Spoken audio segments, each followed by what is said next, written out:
नमस्कार। बोधि टेक्निकल में आपका स्वागत है। आज हम लोग करने वाले हैं फर्स्ट ईयर का चैप्टर 7 जिसका नाम है डीसी सर्किट एवं रिलेटेड लॉ। इसमें हम समझेंगे डीसी सर्किट क्या होता है और वो कितने प्रकार का होता है और उससे संबंधित कुछ हम नियम समझेंगे जो कि बहुत इंपॉर्टेंट है। जैसे रेजिस्टेंस का नियम समझेंगे, केवीएल समझेंगे, केसीएल समझेंगे और ओम्स लॉ, जो कि ओम्स लॉ समझिए कि इलेक्ट्रिशियन थ्योरी या इलेक्ट्रिकल इंजीनियरिंग का मतलब रीड है। उसके बिना आप एक कदम आगे नहीं बढ़ पाएंगे। तो ये आपके लिए वीडियो बहुत काफ़ी लाभदायक होने वाला है। तो कृपया करके आप चैनल को सब्सक्राइब कर लीजिए, लाइक कर दीजिए और शेयर कर दीजिए। ठीक है, तो चलिए शुरू करते हैं। इसको जो करने वाले हैं हम लोग हैं, इसका जो टॉपिक है विद्युत परिपथ, श्रेणी एवं समानांतर नेटवर्क में खुला एवं लघु परिपथ क्या होता है, ओम्स का नियम, किरचॉफ का नियम, प्रतिरोध और प्रतिरोध मापने की विधि। तो ये जो 6 पॉइंट है, तो 6 पॉइंट को हम अलग अलग लेक्चर में कवर करने वाले हैं। जो जो आज हम फर्स्ट लेक्चर में जो कवर करेंगे वो कवर करेंगे विद्युत परिपथ, इसका खुला परिपथ एवं बंद परिपथ और ओम्स का नियम लेंगे। ये 3 करेंगे अभी इस फर्स्ट लेक्चर में। सेकंड लेक्चर में जो करेंगे, सेकंड लेक्चर में सिर्फ किरचॉफ का नियम करेंगे, जिसमें हमारा होगा केवीएल, केसीएल। केवीएल किसे कहा जाता है, केसीएल किसे कहा जाता है। ठीक है, उसके बाद हम बात करेंगे प्रतिरोध। जो अगला जो होगा, जो तीसरा लेक्चर होगा प्रतिरोध और प्रतिरोध मापने का विधि। प्रतिरोध में काफी मतलब इंपॉर्टेंट टॉपिक पढ़ना है, जो कि प्रतिरोध का नियम पढ़ना है कि मतलब जैसे लंबाई अगर बढ़ाया जाए तो प्रतिरोध बढ़ता है, तो उसको लॉजिक के साथ हम लोग समझेंगे कि उसको कैसे बढ़ता है भाई, लॉजिक के साथ, ताकि आपको कोई कंफ्यूजन ना हो। एरिया बढ़ाने पर क्यों बढ़ता है, उसका मतलब एरिया बढ़ाने पर प्रतिरोध कैसे कम होता है, लंबाई बढ़ाने पर प्रतिरोध कैसे ज़्यादा होता है, तो इसको समझेंगे। ठीक है, और एक समझेंगे प्रतिरोध मापने की विधि, मतलब अगर प्रतिरोध का मेजरमेंट करना है तो कौन सा विधि से द्वारा मेजरमेंट किया जाता है। ठीक है, तो टोटल हम इसको 3 लेक्चर में करने वाले हैं। तो आज फर्स्ट लेक्चर है, तो अगर आप मेरे चैनल को सब्सक्राइब नहीं करिए हैं तो कर लीजिए, और इससे संबंधित और वीडियो अगर इसका पिछला लेक्चर देखना चाह रहे हैं तो मेरा प्ले लिस्ट में जाकर के आप वीडियो को देख सकते हैं। और ये सारे वीडियो जो है बोधि टेक्निकल ऐप पे अवेलेबल है, तो आप बोधि टेक्निकल को डाउनलोड भी कर सकते हैं। बोधि टेक्निकल पर फ्री ऑफ कॉस्ट बहुत सारे कंटेंट अवेलेबल हैं, जो कि आपको एक जगह पे मिल जाएंगे, आपको बार बार सर्च करने की जरूरत नहीं है। तो आप बोधि टेक्निकल ऐप को भी डाउनलोड कर सकते हैं। तो चलिए आप शुरू करते हैं। सबसे पहला टॉपिक विद्युत परिपथ। विद्युत परिपथ बेसिकली 3 प्रकार का होता है। विद्युत परिपथ कहने का मतलब क्या हुआ, विद्युत परिपथ, परिपथ करने का मतलब होता है रास्ता। परिपथ मतलब होता है रास्ता, नहीं बोलते पथ। पथ मतलब क्या होता है, रास्ता। परिपथ मतलब रास्ता है, किसके लिए, विद्युत के लिए। विद्युत धारा बहने के लिए रास्ता के बारे में हम जानेंगे। तो वो जो रास्ता होता है जिससे विद्युत धारा बहता है, वो 3 प्रकार का होता है।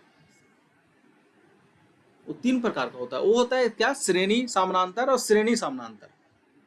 ठीक है, मतलब जैसे ये आप जैसे फोटो में देख रहे होंगे, जैसे एक ए है, एक ए है, तो ये जो है विद्युत का रास्ता है, इसके अलावा विद्युत धारा कहीं से प्रवाहित नहीं होगा। और एक और है जो कि ये श्रेणी समानांतर है, इसके अलावा कहीं नहीं होगा। ठीक है, तो ये आज इसके बारे में जानेंगे, विद्युत परिपथ। बेसिकली जो रास्ता के बारे में हम लोग आज जो जान रहे हैं, मतलब इससे ये आप समझ सकते हैं कि जो हमारा लोड है ना, लोड, जैसे ये आर दिख रहा है ना, ये आर आर आर आर है, ये क्या है, बेसिकली लोड है। जैसे आपका पंख फैन का लोड हो सकता है, टीवी का लोड हो सकता है, एसी का लोड हो सकता है, फ्रिज का लोड हो सकता है, और आपका मान लीजिए हीटर का है, गीजर का है, जितना भी आप लोड है बेसिकली वो लोड का। तो लोड का कनेक्शन कैसे करते हैं बेसिकली वो जानेंगे। तो लोड का कनेक्शन जो होता है ना, विद्युत जो परिपथ बनता है वो 3 प्रकार से ही बनता है, श्रेणी परिपथ, समानांतर परिपथ और श्रेणी समानांतर परिपथ। मतलब जितना भी घर में अप्लायंस है, इक्विपमेंट है, उसको 3 ही क्रम में आप जोड़ पाएंगे। 3 क्रम से चौथा क्रम में नहीं जोड़ पाएंगे। एक होता है श्रेणी में, समानांतर में और श्रेणी समानांतर में। बेसिकली घर का जो इक्विपमेंट होता है वो सिर्फ समानांतर में जुड़ा हुआ रहता है, एक दूसरे का समानांतर में जुड़ा हुआ रहता है। वो कैसे, उसके ऊपर हम लोग बात कर लेते हैं। सबसे पहले समझते हैं श्रेणी परिपथ। ठीक है, श्रेणी परिपथ में समझेंगे कि जैसे ये आपको दिख रहा है AR1, श्रेणी परिपथ में हम क्या करेंगे, इसका कनेक्शन करेंगे, किसका, लोड का। तो लोड का ये मान लीजिए ये है R1 R2 R3 R4, ये क्या है, लोड है। जैसे हो सकता है इसको मान सकते हैं ये फैन का है, एक टीवी का है, एक फ्रिज का है, एक एसी का है, ऐसे मान सकते हैं इसको कि 3 लोड है और इसको हम तीनों को श्रेणी क्रम में जोड़ना है, ठीक है। या 3 बल्ब है या 4 बल्ब है, चारों बल्ब को हमको श्रेणी क्रम में जोड़ना है। तो कैसे जोड़ना होगा, जैसे मान लीजिए ये बल्ब है,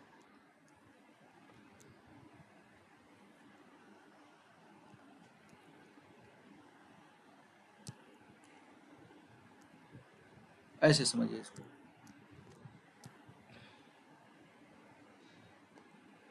एक हो गया, 2 हो गया, 3 हो गया, 4 हो गया, ठीक है। ये बल्ब है,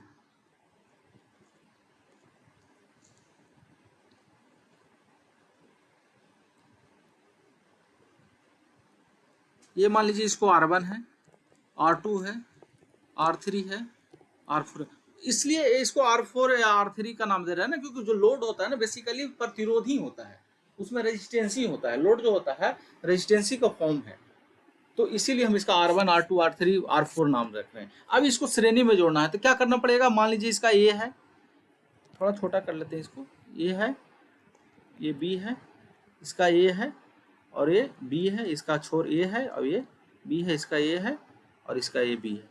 कौन सा, ये पॉइंट की बात कर रहे हैं, जो 2 टर्मिनल निकलेगा ना, बल्ब से 2 टर्मिनल निकलेगा, तो 2 टर्मिनल, एक का टर्मिनल का हम लोग नाम दे दिए, दूसरा टर्मिनल का नाम दे दिए बी, ठीक है। अब इसको क्या करना है ना कि इसके बी को ए से जोड़ना है, बी को ए से जोड़ना है, दूसरा का बी को ए से जोड़ना है, तीसरा का बी को ए से जोड़ना है, और ये जो आएगा ना लास्ट में, ये जो बी और बच जाएगा, इसको क्या करना है, इसको सप्लाई से जोड़ देना है, बेसिकली बैटरी से जोड़ देना है इसको। तो ऐसे परिपथ को क्या बोला जाता है, श्रेणी, कि मतलब पहला रेजिस्टेंस है उसका बी का कनेक्शन ए से, दूसरा रेजिस्टेंस है या दूसरा लोड है उसका बी का कनेक्शन ए से, तीसरा रेजिस्टेंस है उसका बी का कनेक्शन ए से, और चौथा जो रेजिस्टेंस है उसको हम क्या करते हैं, बैटरी के दूसरे छोर से अगर जोड़ा रहता है तो वैसे लोड को क्या है या वैसे कनेक्शन को हम क्या करें, श्रेणी कनेक्शन कहेंगे या श्रेणी परिपात, क्योंकि परिपात है ये। यहाँ से जब आप सप्लाई जोड़ेंगे तो ये रास्ता बन जाएगा, ये रास्ता बन जाएगा, ये रास्ता बन जाएगा, ये रास्ता हो गया करंट फ्लो का ये रास्ता हो गया। तो ये पथ है, करंट के लिए, विद्युत के लिए पथ है, इसलिए विद्युत परिपथ कहा गया। और ये क्योंकि श्रेणी क्रम में है तो इसलिए इसको श्रेणी परिपथ कहा गया, श्रेणी विद्युत परिपथ भी कह सकते हैं इसको, ठीक है। तो ऐसे जब आपको इस प्रकार से कनेक्शन करेंगे तो उसको श्रेणी परिपथ कहलाता है। इसमें एक बेसिकली एक समस्या है ना कि इसमें देखिए कि जो यहाँ पे विद्युत धारा मान लीजिए 5 एम्पियर है, तो ये सभी जगह 5 एम्पियर रहेगा, यहाँ भी 5 एम्पियर, यहाँ भी 5 एम्पियर, यहाँ भी 5 एम्पियर और यहाँ भी 5 एम्पियर, क्योंकि विद्युत जो होता है ना, विद्युत धारा का प्रवाह जो होता है वो रास्ता से होता है, रास्ता से। तो जब रास्ता ही एक है तो सभी जगह विद्युत धारा का प्रवाह क्या होगा, समान होगा। जब रास्ता ही एक है तो विद्युत धारा का प्रवाह सभी जगह कितना होगा, समान होगा। तो जब यहाँ पे 5 है तो यहाँ भी 5 होगा, यहाँ भी 5 होगा और यहाँ भी 5 होगा और यहाँ भी 5 एम्पियर होगा। ये 5 एक्चुअली एग्जाम्पल के लिए ले रहे हैं, ऐसा नहीं कि ये 5 ही होगा, 10 हो सकता है, 12 या 2 1 मिली भी हो सकता है, ठीक है। तो ये इसलिए सभी जगह, क्योंकि इसमें रास्ता एक है। तो इसमें एक समस्या थोड़ा आ गया कि भाई रास्ता एक है, मान लीजिए इसको हम करंट ज़्यादा चाहिए, इसको भी ज़्यादा चाहिए, इस दोनों को कम चाहिए, तो हम क्या करेंगे, रास्ता तो एक है, ठीक है। तो फिर एक अलग तरीका, कनेक्शन का तरीका निकाला गया, एक तरीका जो है अलग कनेक्शन का निकाला गया। वो निकाला गया कि जैसे देखिए ये है R1, R2, R3, R4, ठीक है। तो इसमें क्या हुआ कि जैसे मान लीजिए ये है, ये B है, ये है, B है, ये है और B है, ये है और ये B है। किसी भी लोड का 2 टर्मिनल होगा, एक टर्मिनल को A नाम रख रहे हैं और एक टर्मिनल को हम क्या कर रहे हैं, B नाम रख रहे हैं। अब इसमें क्या किया गया, अब अलग क्यों किया गया वो उसका भी हम बात करेंगे, अलग क्यों किया गया। इससे जब काम चल रहा था तो हमको परिपथ जो समानांतर है वो बनाने की क्या जरूरत पड़ा। इससे इसको जो कनेक्शन करेंगे सभी को जो है A को A से जोड़ देंगे और B को B से जोड़ देंगे, ठीक है। मतलब A को A से जोड़ देंगे और B को B से जोड़ देंगे। तो इसमें ऐसे कनेक्शन को क्या बोला जाता है, समानांतर कनेक्शन बोला जाता है। देखिए A का जितना भी पॉइंट है सब एक दूसरे से जुड़ा हुआ है, ऐसे है, और B का जो पॉइंट है एक दूसरे से जुड़ा हुआ है, ठीक है। और इसको जो टर्मिनल, जो एक टर्मिनल, जो कॉमन टर्मिनल निकलेगा, इसको थोड़ा सा साफ कर देते हैं क्योंकि इधर हमको बनाना पड़ेगा, कुछ लिखना पड़ेगा, ठीक है। ये जो कॉमन टर्मिनल निकलेगा वो क्या होगा, सप्लाई से जुड़ जाएगा, वो क्या होगा, सप्लाई से जुड़ जाएगा, बेसिकली बैटरी से मान लीजिए जुड़ गया। अब यहां से जब करंट फ्लो होगा तो देखिए यहाँ पे जब जाएगा, इस लोकेशन पे जाएगा, इस लोकेशन पर इसके पास क्या है, 4 रास्ता है। कहाँ कहाँ रास्ता है, एक रास्ता इधर, शायद आपको क्लियर दिख नहीं रहा होगा पर हम कोशिश कर रहे हैं। एक रास्ता हो गया इधर, एक रास्ता हो गया इधर, एक रास्ता हो गया इधर, और एक रास्ता हो गया इधर। मतलब एक रास्ता R1 से हो गया, दूसरा रास्ता R2 से हो गया, तीसरा रास्ता R3 से हो गया, और चौथा रास्ता R4 से हो गया। अब क्या होगा कि 4 रास्ता हो गया, चारों रास्ता फिर लास्ट में आकर एक मिल गया, और एक मिल करके यहाँ से हुआ। तो देखिए यहाँ से मान लीजिए 10 एम्पियर चला, नहीं इसको करते थे 12 एम्पियर चला, ठीक है, 12 एम्पियर चला। तो आप देखिए इधर बढ़ जाएगा, इधर बढ़ जाएगा, इधर बढ़ जाएगा, इधर बढ़ जाएगा, और यहाँ पे आके हो जाएगा 12 एम्पियर। तो ये क्या करेगा ना, लोड अपनी आवश्यकता के अनुसार क्या करेगा, एम्पियर ले लेगा। अब मान लीजिए किसी को 4 एम्पियर जरूरत है, मान लीजिए दोनों 4 ले लिया, तो बचेगा 4 दूनी 8, बचा कितना 4, तो इसको 2 मिल जाएगा, इसको 1 मिलेगा। मतलब ये आवश्यकता के अनुसार अपने अनुसार एडजस्ट कर लेगा। और क्या हुआ, रास्ता भी ज्यादा हो गया। एक तो पहला में क्या था, श्रेणी क्रम में क्या था कि रास्ता एक ही था, इसमें 4 रास्ता मिला, इसमें 4 रास्ता मिल गया। मतलब जितना लोड रहेगा उतना रास्ता। तो ये इसका खासियत है। जैसे मान लीजिए कोई फैन है, कोई बल्ब है, कोई एलईडी बल्ब है, अब चारों को अलग अलग लोड है, अलग अलग प्रतिरोध है चारों में। अब चारों को हमको चाहिए मतलब लोड मतलब चाहिए कि हमको ऑपरेट करना है। अब मान लीजिए ऐसे जोड़ देंगे तो पंखा अगर स्लो चल रहा है तो ये भी स्लो चलेगा, ये भी स्लो चलेगा, ये भी स्लो चलेगा। इसमें क्या होगा, जो जैसा रहेगा, इसमें क्या होगा कि जो जैसा रहेगा, मान लीजिए ये फैन है, ये बल्ब है, ये एसी है, ये फ्रिज है, तो जो जैसा रहेगा अपने अनुसार क्या करेगा, लोड ले लेगा, क्योंकि उसका रास्ता अलग है, इससे इसको कोई मतलब ही नहीं है।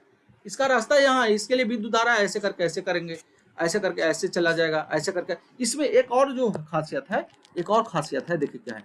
इसमें क्या हो रहा था ना कि जैसे रास्ता श्रेणी क्रम में क्या था, रास्ता एक था, ठीक है। अगर यहाँ पे तार टूट गया, यहाँ पर तार टूट गया, तो क्या होगा, पूरा सप्लाई बंद हो जाएगा, क्योंकि विद्युत धारा नहीं जाएगा। अगर मान लीजिए यहाँ पे तार टूट गया, इस लोकेशन पर तार टूट गया, तो विद्युत धारा आगे नहीं जाएगा। मान लीजिए ये बल्ब खराब हो गया, ये बल्ब था, वो बल्ब खराब हो गया, तो ये तीनों जो लोड है ना बंद हो जाएगा, तीनों लोड बंद हो जाएगा।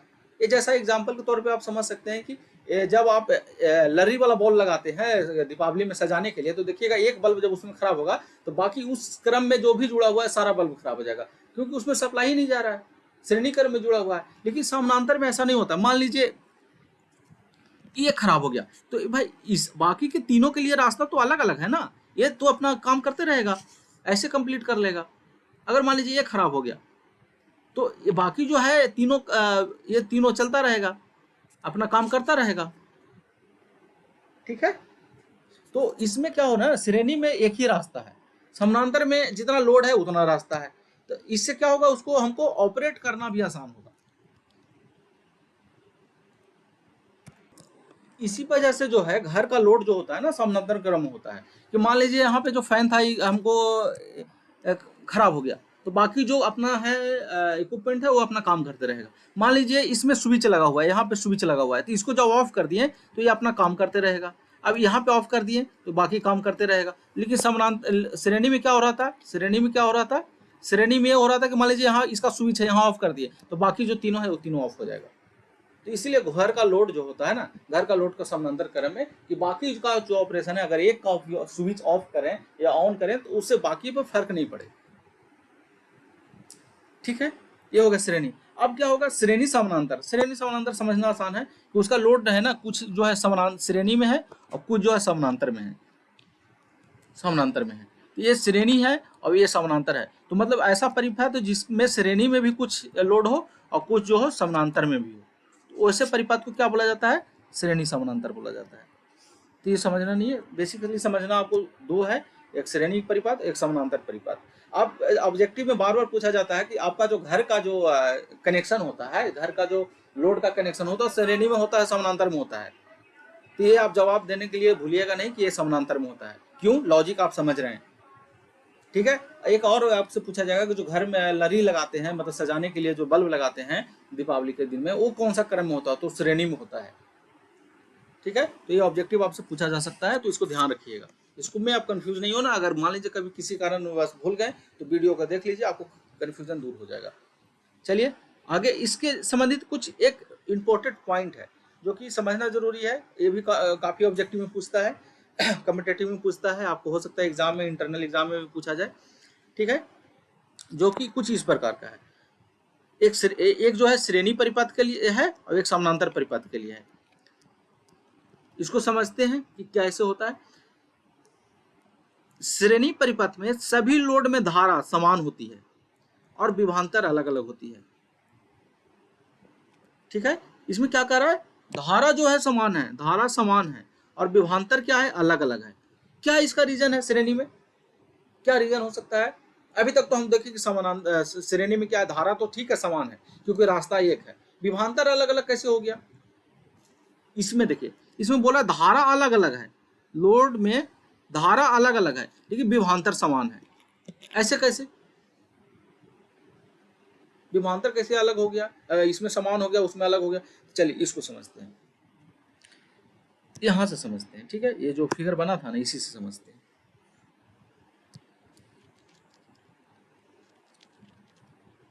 बेसिकली धारा के लिए होता है रास्ता जरूरी, और विभवांतर जो होता है ना, उसके लिए होता है 2 पॉइंट जरूरी।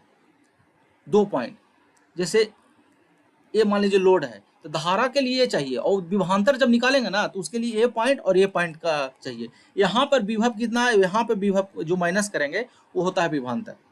विभवांतर, विभव का अंतर, विभवांतर। अगर विभवांतर नहीं समझ रहे हैं तो इसका पिछला वाला लेक्चर जो 4 है वो आप वीडियो देख सकते हैं। इसका पिछला जो चैप्टर है उसमें हम विभवांतर काफी क्लियर से लिए हैं, तो उसको आप देख सकते हैं। विभव का अंतर होता है विभवांतर। ठीक है, यहाँ पे विभव क्या है और यहाँ पे विभव क्या है वो मायने रखता है। ठीक है, और धारा के लिए चाहिए पथ, तो धारा के लिए एक पथ सिर्फ चाहिए। अब देखिए, मान लीजिए श्रेणी में क्या है, श्रेणी जो लोड जुड़ा हुआ है उसमें पथ कितना होता है, पथ होता है एक, पथ कितना होता है एक। तो जो इसमें धारा रहेगा वो इसमें रहेगा, वो वही इसमें रहेगा, क्योंकि सभी का परिपथ जो है, पथ जो है एक है। तो धारा तो श्रेणी में समान हो गया, श्रेणी में धारा समान हो गया, समान हो गया। ठीक है, अब विभवांतर अलग अलग कैसे होगा? विभवांतर के लिए होता है 2 पॉइंट। ठीक है, 1 2 1 2। ठीक है, इसका भी 2 हो गया, इसका भी 2 हो गया। अब भी बराबर होता है आई आर, भी बराबर क्या होता है, आई आर।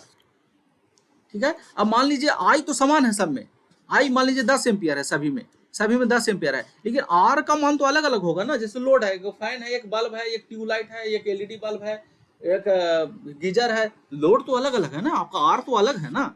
तो जाहिर सी बात है, जब 10 एम्पियर है और लोड अलग अलग है, लोड अलग अलग है, रेजिस्टेंस अलग अलग है, तो सभी में जो भी का मान होगा वो अलग अलग हो जाएगा, भी का मान अलग हो जाएगा। इसलिए कहा गया श्रेणी में जो होता है ना, धारा समान होता है लेकिन लोड जो विभवांतर होता है वो अलग अलग होता है, क्योंकि जो इस पे डिपेंड करता है ना, भी जो डिपेंड कर रहा है वो आर पे डिपेंड कर रहा है। आई तो समान है, दोनों में आई समान है, सभी में आई समान है, चारों में आई समान है, लेकिन आर का मान सभी में अलग अलग है।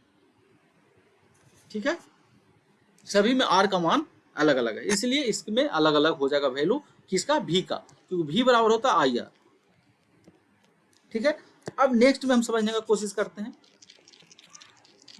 इसमें समानांतर में समझने का कोशिश करते हैं। समानांतर में क्या था, पॉइंट था कि लोड धारा अलग अलग होता है, लोड धारा अलग अलग होता है लेकिन विभवांतर समान होता है।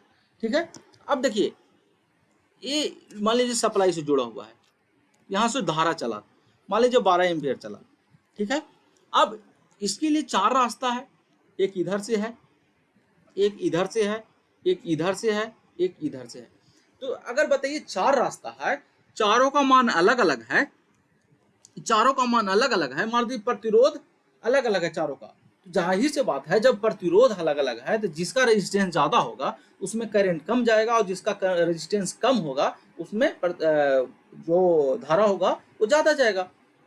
क्योंकि धारा जो होता है, धारा जो होता है, देखिए भी बराबर क्या होता है, आई आर, आई बराबर क्या हो जाएगा, भी बटा आर। जो धारा होता है ना रेजिस्टेंस के उल्टा होता है, रेजिस्टेंस ज़्यादा रहेगा तो धारा कम रहेगा, और धारा रेजिस्टेंस ज़्यादा रहेगा तो धारा कम होगा, रेजिस्टेंस कम रहेगा तो धारा ज़्यादा होगा।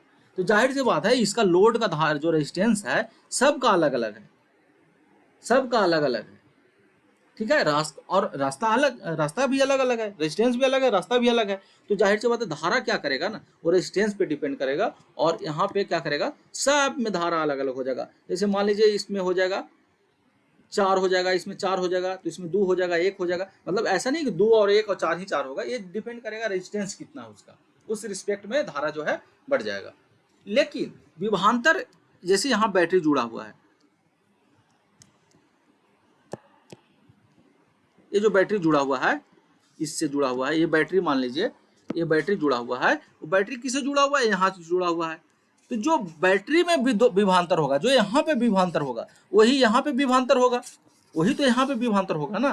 तो देखिए चारों के लिए पॉइंट कॉमन है, चारों के लिए पॉइंट क्या है, ये जो बार है ये कॉमन है, कॉमन है चारों के लिए, जो कॉमन है पॉइंट जो है कॉमन है, क्योंकि विभवांतर हम 2 पॉइंट के बीच में लेते हैं, ठीक है। विभवांतर जब भी होता है तो 2 पॉइंट के बीच में होता है, तो ये दोनों चारों के लिए कॉमन है। तो चारों में जो विभवांतर होगा ना, चारों जो विभवांतर होगा वो चारों में समान होगा, चारों में विभवांतर जो होगा चारों में समान होगा, अलग अलग किसी में नहीं होगा, क्योंकि चारों के लिए जो विभवांतर का पॉइंट है, जहां पे विभवांतर है वो समान है, एक है,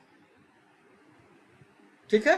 तो ये आप हो सकता है, ये भी आप ध्यान रखिए, काफी पूछा जाता है, इसमें कंफ्यूज नहीं होना है, कंफ्यूजन होगा वीडियो दोबारा देख लेना कि कैसे हो रहा है, ठीक है। फिर से पढ़ ले रहे हैं एक बार। श्रेणी परिपथ में, श्रेणी परिपथ में सभी लोड में धारा जो होता है समान होता है। समान इसलिए होता है कि इसका रास्ता एक ही है, ठीक है। विभवांतर अलग अलग, क्योंकि लोड अलग अलग है, रेजिस्टेंस अलग अलग है, इसलिए विभवांतर अलग अलग है। और इस लोड में धारा अलग अलग है क्योंकि रास्ता अलग अलग है, और विभवांतर एक है क्योंकि उसका पॉइंट जो है ना, जो विभव जहाँ पे है उसका पॉइंट एक है, इसलिए इसमें जो विभवांतर होगा समान होगा, ठीक है। आगे बात करते हैं, एक टॉपिक है, बहुत छोटा सा टॉपिक है, श्रेणी एवं समानांतर में खुला एवं लघु परिपथ, ठीक है। तो इसको छोटा सा एग्जांपल से समझ लेते हैं। जैसे अब तार गिर गया, कहीं तार गिर गया तो बोलते हैं ना शॉर्ट सर्किट हो गया, तो वो हो गया उसका बंद परिपथ, लघु परिपथ। और एक बोल रहा है खुला परिपथ। तो जब आप मान लीजिए फैन चला रहे हो, स्विच ऑन कर दिए, स्विच ऑन कर दिए तो वो हो गया बंद परिपथ, और स्विच को जब ऑफ करती है तो वो हो गया खुला परिपथ, ठीक है। जैसे मान लीजिए ये तार था, मान लीजिए ये तार जा रहा है, घर का तार जा रहा है, तार गिर गया जमीन पे गिर गया, तो ये इसको क्या बोला जाता है, शॉर्ट सर्किट। शॉर्ट सर्किट मतलब जो परिपथ था ना वो शॉर्ट हो गया, शॉर्ट हो गया। शॉर्ट करने में छोटा नहीं हो गया, शॉर्ट करने का मतलब हो गया कि जो धारा आगे से जाना चाहिए था ना, अब धारा यहीं से चला जाएगा वापस। और इसमें जो धारा का मान होता है ना काफी हैवी होता है। देखिएगा जहाँ पे शॉर्ट सर्किट होगा, जहाँ पे 2 तार आपस में टकराएगा वहां पे चिंगारी निकलने लगता है, ये हो गया शॉर्ट सर्किट। कि जैसे जो रास्ता कंप्लीट करना चाहिए वो नहीं कंप्लीट करके पहले ही कंप्लीट कर लिया, रास्ता उसका छोटा हो गया, ठीक है। और एक हो गया खुला। खुला जैसे मान लीजिए कोई लोड है, इसमें लोड है, इसको समझते हैं। मान लीजिए ये फैन है, ये जो R2 है फैन है, ये बल्ब है, यहाँ पे क्या करेंगे, स्विच लगा देंगे। तो जब इसको ओपन करेंगे ना तो ये नहीं जलेगा, ओपन करेंगे तो नहीं जलेगा, तो ये हो गया खुला परिपथ, ये हो गया खुला परिपथ। जैसे मान लीजिए डीसी जनरेटर है, ठीक है, और इसको हम लोड से कनेक्ट नहीं किए हैं, ऐसे खाली छोड़ दिए हैं, तो ये हो गया ओपन, क्योंकि ओपन परिपथ है, ये ओपन सर्किट, इसमें करंट का फ्लो नहीं हो रहा है।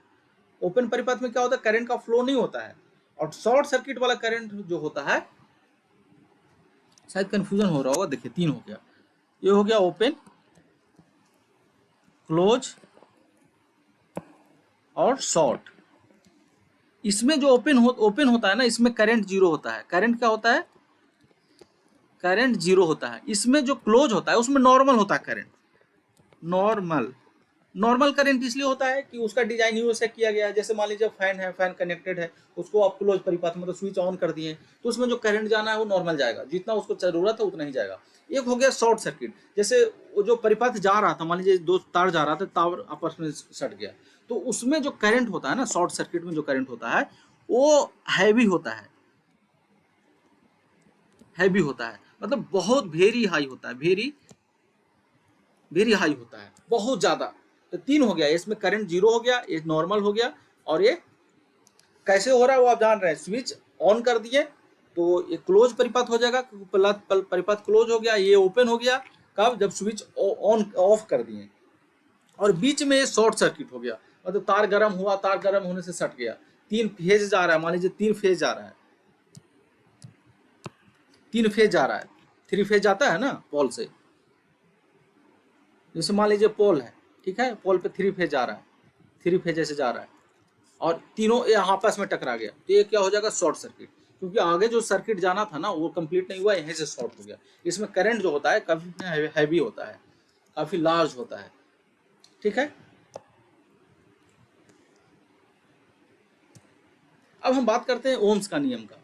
ओम्स का नियम क्या होता है? इस नियम को जीएस ओम ने दिया था, इस नियम को जीएस ओम ने 1827 में दिया था। बस ये जीके के लिए है, बाकी इसका कंसेप्ट अलग है। कंसेप्ट में हम लोग बात करेंगे कि भी इस नियम के अनुसार जो होता है ना, भी आई और आर में संबंध बताया जाता है, भी आई और आर में संबंध बताया जाता है। मतलब इससे क्या होगा ना, अगर दो दिया हुआ है तो तीसरा निकालना आसान हो जाएगा। किसी में से दो दिया हुआ है, मान लीजिए भी आई दिया हुआ है तो आर निकालना आसान हो जाएगा। आई दिया हुआ है तो आई और भी सॉरी आर दिया हुआ है तो भी निकालना आसान हो जाएगा। और अगर मान लीजिए आर और भी दिया हुआ है तो उसमें आई निकालना आसान हो जाएगा, ठीक है। तो जैसे मान लीजिए हम लोग क्या कर रहे थे कि यहाँ पे जब कर रहे थे, इसमें जब हम लोग कर रहे थे, कैलकुलेशन कर रहे थे, तो इसमें क्या हो रहा था ना कि एक समस्या आ रहा था, थोड़ा सा समस्या, बहुत बड़ा समस्या नहीं था, एक थोड़ा सा दिक्कत आ रहा था कि जैसे हम लोग बात कर रहे थे कि जैसे मान लीजिए यहाँ से 12 एम्पियर चला, 12 एम्पियर चला, और मान लीजिए इसका 2 ओम है, 4 है, 3 है और 6 है। मान लीजिए ऐसे इसका प्रतिरोध दिया हुआ है, ऐसे दिया हुआ है, ठीक है। अगर हम इसको बोला जाए, मतलब इसको बोले कि इसमें आप बताइए कि इसमें विद्युत धारा, किसमें कितना विद्युत धारा जाएगा, ठीक है। तो आप देख सकते बता सकते हैं कि जिसका प्रतिरोध ज्यादा है उसमें विद्युत धारा कम जाएगा। जैसे 6 है तो 6 वाला में कम जाएगा, 2 वाला में सबसे ज्यादा जाएगा, 4 में उससे ज्यादा जाएगा, कम जाएगा, और 3 में उससे ज्यादा जाएगा, 4 से ज्यादा जाएगा, ठीक है। मतलब ये देख से अनुमान लगा सकते हैं, लेकिन कितना जाएगा ना ये आप नहीं बता सकते हैं कि कितना किस में जाएगा, ये पता नहीं चलेगा, ठीक है। तो और या इसमें है, जैसे मान लीजिए ये 4 है, 2 है, 5 है और 6 है, तो यहाँ पे मान लीजिए 10 एम्पियर अगर हम कर दें, 10 एम्पियर, तो ये तो आप बता दीजिएगा कि सभी जगह 10 एम्पियर है, क्योंकि इसमें क्या होता है, करंट सभी जगह समान होता है। लेकिन आपको वोल्टेज जब निकालना होगा ना तो पता नहीं चलेगा कि वोल्टेज किस में कितना होगा, इसके अक्रॉस वोल्टेज क्या होगा, इसके अक्रॉस वोल्टेज क्या होगा, इसके अक्रॉस वोल्टेज क्या होगा, और इसके अक्रॉस वोल्टेज क्या होगा, ठीक है। तो ये जो नियम है ना, ये जो नियम है ओम्स का नियम जो है बहुत इंपॉर्टेंट है, क्योंकि आपको कहीं भी लोड में, रेजिस्टेंस में, कंडक्टर में, कंडक्टेंस में, मतलब कंडक्टर में या कैपेसिटर में, इंडक्टर में अगर आपको करंट या वोल्टेज निकालना है ना तो ये बहुत ज़्यादा यूजफुल है, इसलिए समझना जरूरी है, क्योंकि ओम्स का नियम बहुत ही इंपॉर्टेंट है इलेक्ट्रिकल इंजीनियरिंग और इलेक्ट्रिशियन थ्योरी स्टूडेंट के लिए, ठीक है। तो ये बेसिकली तीन का जो है ना, तीन में जो है ये संबंध बताता है कि तीन में जो है बेसिकली क्या संबंध होगा। तो चलिए एक छोटा सा एक हम सर्किट ड्रा कर लेते हैं।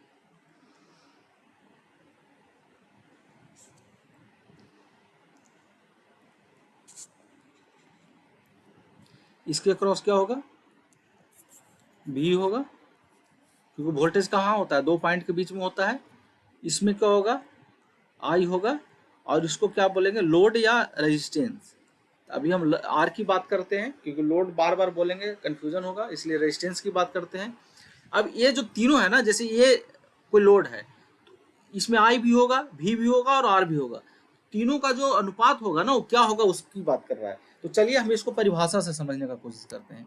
परिभाषा में यह बताता है ओम्स का नियम बताता है, क्या बताता है, ओम्स का नियम बताता है, मतलब ये जो है इससे जानकारी ले सकते हैं, किस चीज का जानकारी ले सकते हैं, वो जानकारी ले सकते हैं कि दो बिंदुओं के बीच वोल्टेज संभावित अंतर, मतलब बोल रहा है दो बिंदुओं के बीच वोल्टेज या संभावित अंतर या विभवांतर तीनों टर्म एक है, प्रतिरोध से गुजरने वाली धारा या बिजली सीधे समानुपातिक होता है। क्या होता है? सीधे समानुपातिक होता है। फिर से समझिएगा, दो बिंदुओं के बीच वोल्टेज किसकी बात कर रहा है? इसकी बात कर रहा है, भी की बात कर रहा है। संभावित अंतर भी की बात कर रहा है, या विभवांतर भी की बात कर रहा है, क्योंकि तीनों टर्म सेम है। प्रतिरोध से गुजरने वाली धारा क्या है? आई, मतलब भी की बात कर रहा है और कह रहा है प्रतिरोध से गुजरने वाली धारा, ठीक है, धारा या बिजली उसी को बोला जाता है, सीधे समानुपातिक होता है। क्या बोल रहा है? ये जो भी है ना, भी ये डायरेक्टली प्रोपोर्शनल होता है, समानुपातिक होता है आई के, कि अगर इसमें आई का मान बढ़ाया जाए तो भी का मान बढ़ते जाएगा, जितना आई बढ़ाएंगे उतना भी बढ़ेगा, जितना आई बढ़ाएंगे उतना भी बढ़ेगा। वही बोल रहा है कि दो बिंदुओं के बीच वोल्टेज या संभावित अंतर या विभवांतर प्रतिरोध से गुजरने वाली धारा या बिजली के समानुपातिक होता है, मतलब विद्युत धारा के समानुपाती होता है। मतलब इसका मान अगर बढ़ाते हैं तो भी का मान बढ़ेगा, समझ रहे हैं ना।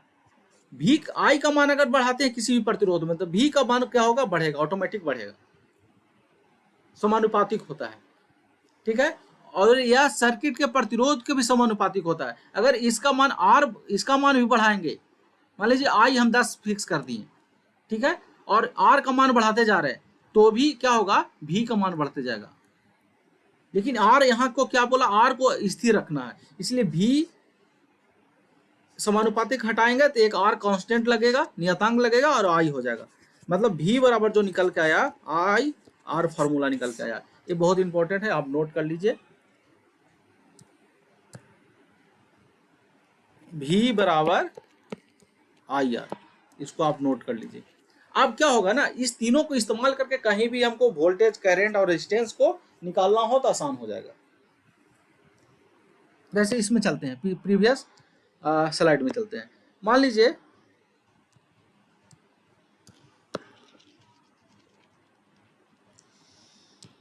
इसमें 10 एम्पियर दिया हुआ है, ठीक है, इसका दिया हुआ है 2, 4, 8 और 2।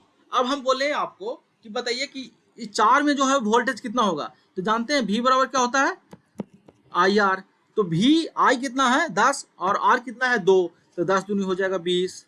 वोल्टेज कितना हो जाएगा? 20, मतलब V1 हो जाएगा, सॉरी V4 है ना, R4 है तो V4 होगा 20 हो जाएगा। और R3 कितना है?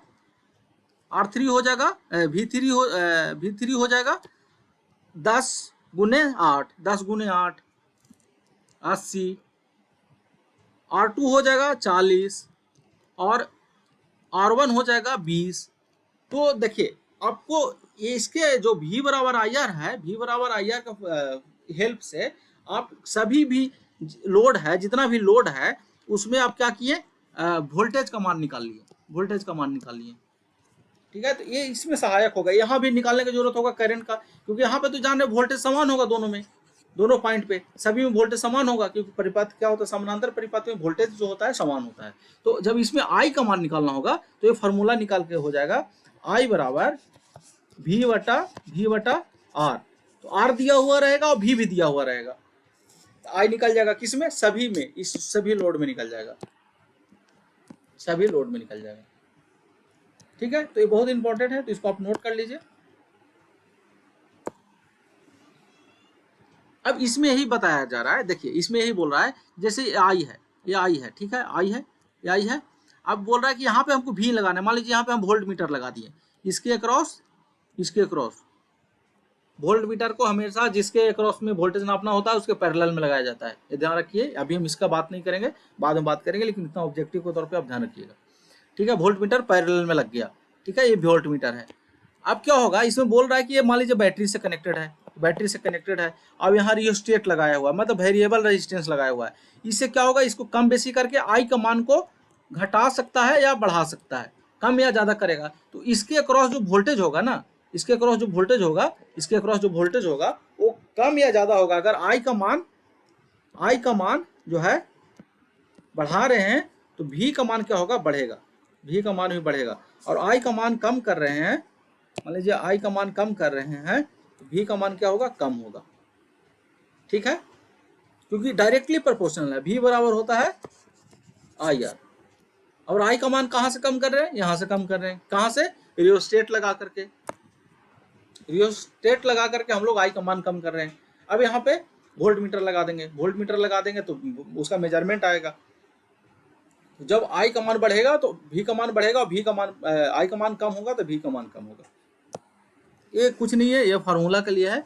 आप देख सकते हैं, ये जैसे वोल्टेज है 20, ये है 10, तो इसको आर निकालना है तो भी बराबर, आर बराबर क्या हो जाता है, भी बटा आई हो जाएगा। तो ये हो जाएगा 20/10, ये कट के हो जाएगा 2m, 2r, 2 इसका मात्रक होता है ओम, ठीक है, 2 ओम हो जाएगा।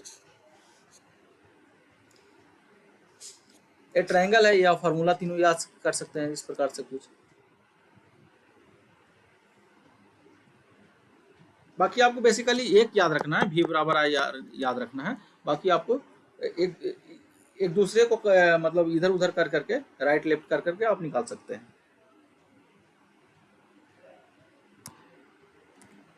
तो चलिए आज हम वीडियो को यहीं पे समाप्त करते हैं। नेक्स्ट लेक्चर में हम कवर करेंगे किरचॉफ्स का नियम, ये भी बहुत इंपॉर्टेंट है।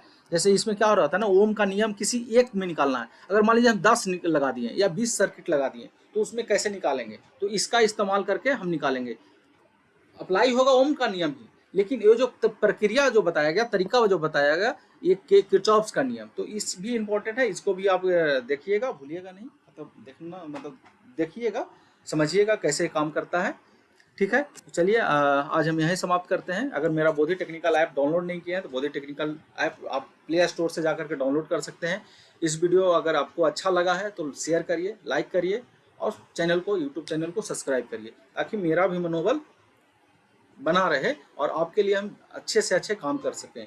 अभी तो हम इस पे स्लाइड पे काम कर रहे हैं, इसके बाद हम एनिमेशन पे काम करेंगे, 3D एनिमेशन बना करके हम समझाएंगे। तो आप मेरा मनोबल आप बरकरार रखिए, लाइक और शेयर कर करके। Okay, thank you. आज बंद करते हैं।